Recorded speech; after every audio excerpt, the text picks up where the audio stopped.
Alright y'all, had to start this video over several times. But this is the Fredia McFadden live, or McFadden live. Got my tiger bomb because I'm gonna put that on later. But I wanted to show y'all what I got to help me organize this vlog. And it's my lacy. Shout out to Life is Monet for putting me on. This is refurbished, and I'm just trying to buy more refurbished or reused electronics just to be more eco-friendly. And I love electronics. If it's a gadget, I'm gonna have it. You know what I'm saying? But you know, let's stick to the refurb. Anyway, y'all, I am unsure what's going on in The Perfect Son. Is the son devious? Is the mom devious? Is it just a perception? Is it because he's conventionally beautiful and people think that he's trash? I have no idea, but I hope to figure it out. I'm here doing like double work and trying to get some stuff done. Also listening to the book on my Alexa with my chai tea, and just hopefully, you know, we can get through this period of trying to figure out what's going on with this son. Because Liam, I think his name is Liam, you going through some things, and I need you to be more honest. And also, why is the book just in Mom and Olivia perspective? I don't know if it's been in Liam perspective yet, but it's just in Mom and Olivia. So I'm like, what's going on? But the intriguing parts are so good, I just have to keep reading. So I'll let you know what's happening on the next clip. Y'all, there are just so many reasons why I truly enjoy reading books that are independently published. Because most times they give, they really do. And I just finished One by One by Fredia McFadden. Is that their name? Above Me. But it follows the story of this guy, when I say guy, like this child, this young boy, and it appears to be fully about him and him having psychopathic tendencies, as been described in this book.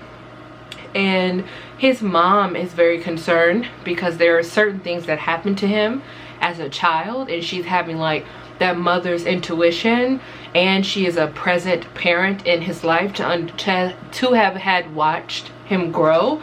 And she's like, I'm thinking that you out here slashing and dashing folks. I think you are behind this young girl in his school named Olivia being missing.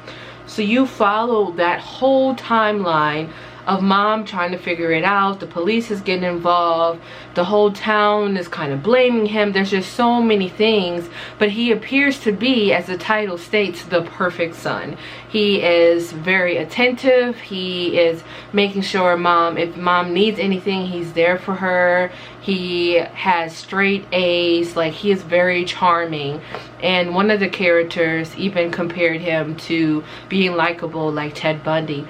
And at first you're reading it, and even myself, I was like, oh, I know what's gonna happen. Like, because this character was introduced, maybe this character groomed him to be a psychopath, and then he's gonna go. Like, my imagination took me to places that I didn't know I could go. Do you hear me? And I realized everything that I thought was gonna happen was in fact a lie. So I don't know how Monet is doing, but it's looking really good on my end. So Monet, if you're not doing a great job, I don't know what your picks are, but this book, The Perfect Son, was a really good thriller to me. And I'm saying really good, like I had a good time. Like, I've been having a hard time reading crime fiction this year.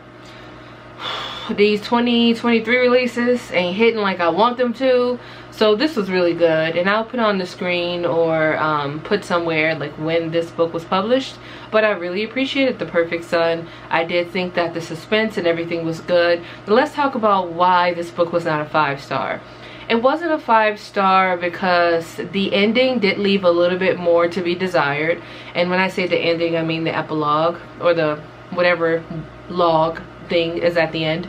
The way that the book ended on that, I was like, is this mother intuition again, or is this like coincidence? So I wanted more, but as a reader, don't we always want more when we like a book?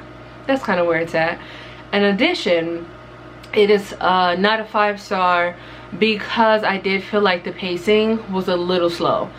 I felt like for all the twists and things that were thrown throughout the book, it could have been a bit faster, but the pace was a little bit slow. So for me, pace can really affect my enjoyment of reading a book. But because this is my first book by this author, I do plan to read more. I mean, I have to read 3 for this vlog, but I would like to read more and see what's happening. Now, I have 3 books that I already talked to y'all that I'm going to read for this vlog. And I really want to read The Housemaid, but that was actually a book I wanted to read most of this year, but never got to it until this very vlog. And I want that to be the last book I read, so I'm gonna go ahead and start one by one. I'm gonna go ahead and make some chocolate chip cookies, or try to take all the ingredients out and get that going. But yeah, so that's all I wanted to say about The Perfect Son. I definitely think you should go and get it if you're looking for a book that examines the relationship of a mother and a son, and a mom intuition is either leading her in the right path or leading her to gloss over things that tend to be something that you should pay attention to. And if you like a book that has this underlining piece of suspense throughout the whole book from page 1 to the end of the book, I think you should definitely get into it.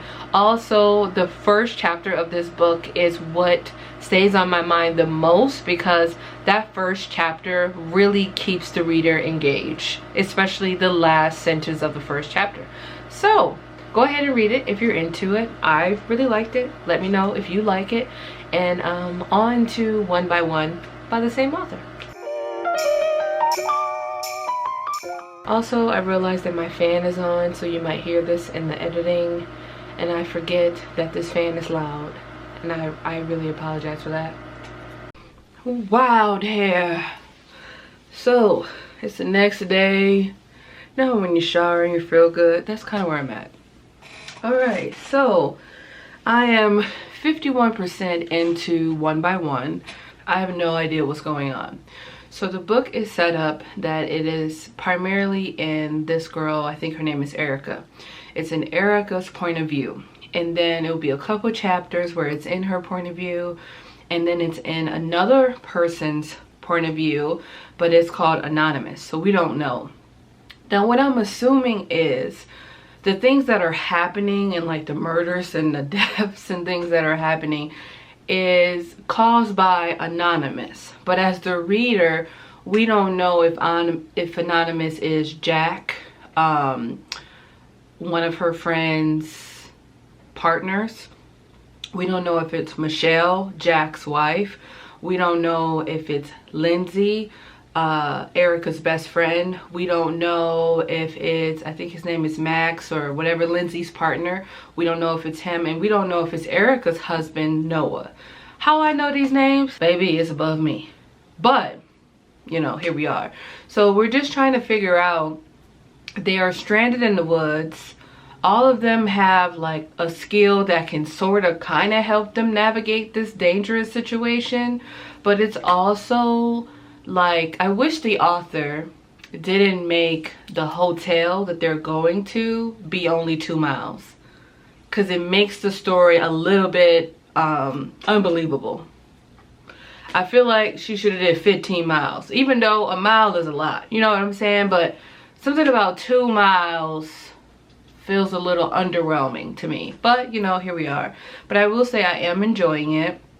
It's kind of on the vein of like a domestic, it's kind of on the vein of a domestic thriller, and these couples get together, they're trying to go on this like vacation, and everything goes wrong.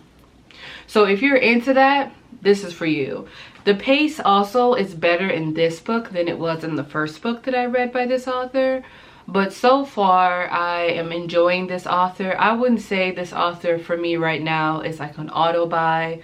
I wouldn't say that I think these are like the best thrillers I've ever read, but these are definitely not the worst.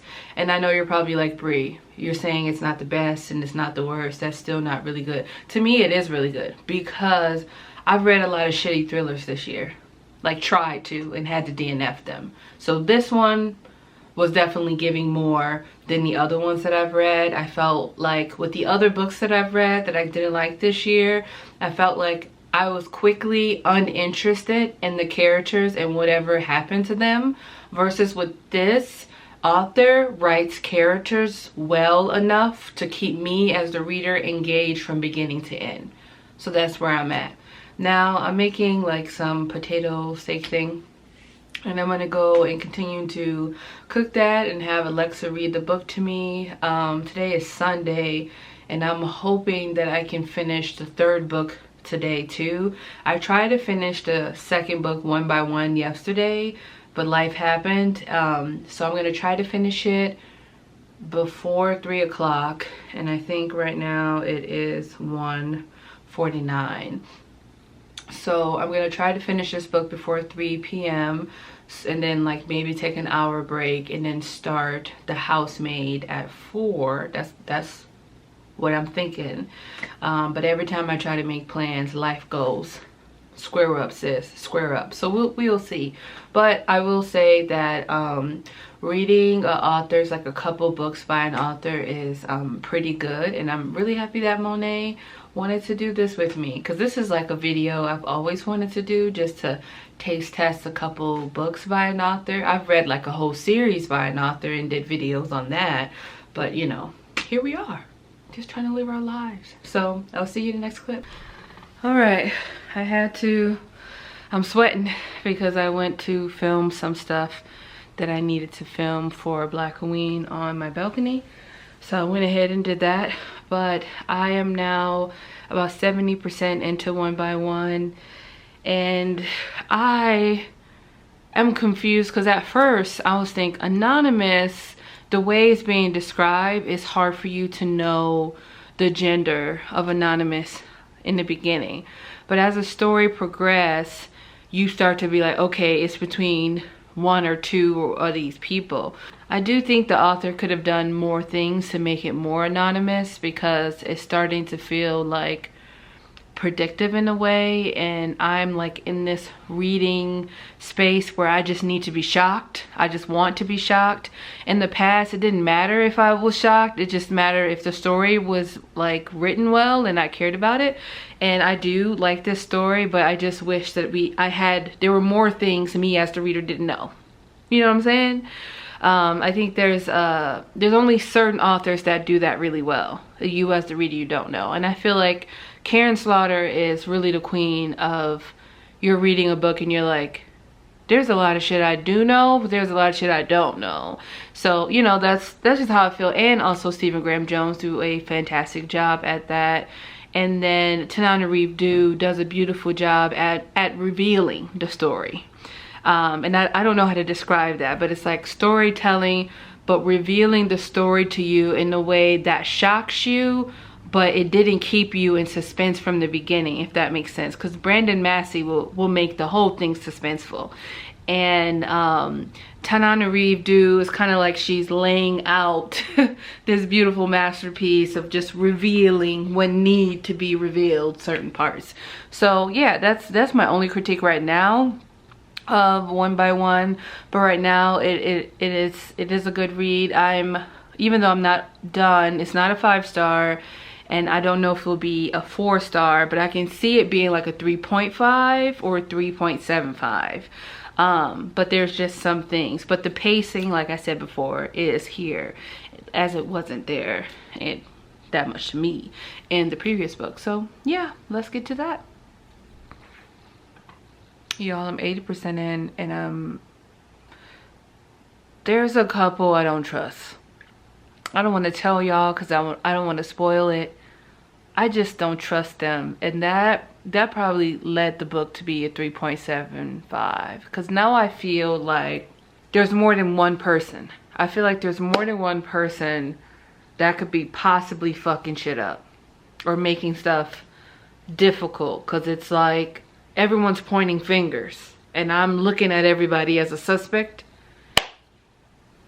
We'll see, we'll see. We'll continue, we'll continue. You know how you take a nap and you just feel discombobulated? I don't know. I finished book 2. I finished one by one. Ever since I learned about red herrings in books, I can't look back. And there was a red herring that this author did in the beginning of the book, underneath the chapters that are anonymous, about berries. And I was like, why are we getting this? What is this? This must be a red herring. It is not. It is not. And yeah. So I'm gonna just say, keep your eyes on that. Keep it in your head when you're reading, because you really think it's a red herring. And then you get to the end and you're like, oh no, they didn't. Because even what I said in the previous clip about like it's leading you to a certain gender, and you're like, could it be this person or that person or that person? Wrong! I can't believe I got played like that. But that was good. So it's for sure a 3.75. Might even be a 4. Let me sit on it for a couple days. But yeah, I'm having a good time reading this author stuff. I would definitely read their stuff to get out of a slump. I would definitely read their stuff because I know I'm gonna get some twists. It's gonna be a good time, and I'm not gonna want to DNF. Like there hasn't been one moment in both of these books that I was like, ugh, I want to DNF it, because I was annoyed that I had to read these books because I didn't time manage well at all. And then now I'm fighting for my life to try to finish this vlog before the day is over. So that's kind of where I'm at. Well, I'll catch y'all in the next clips. Probably the next clips I won't be in my living room because the light is going away. We're not getting enough light. And if you hear noise, it is my air conditioner, because listen, it decided in fish grease and I gotta put me first. Understand? Off to reading The Housemaid by the same author. See y'all in the next clip.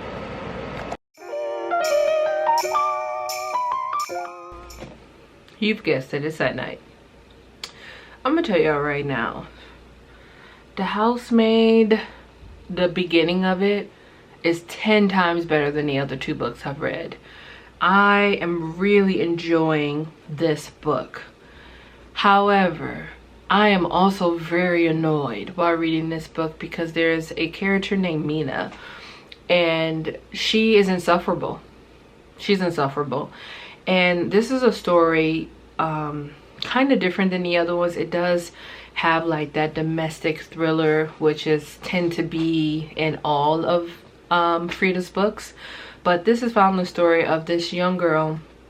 She got hired by this person, but she has a past, but I think we're not getting to her past yet. We just know she has a past, and that if the people that hired her knew, it could jeopardize not only her job but her livelihood, because she's living in her car.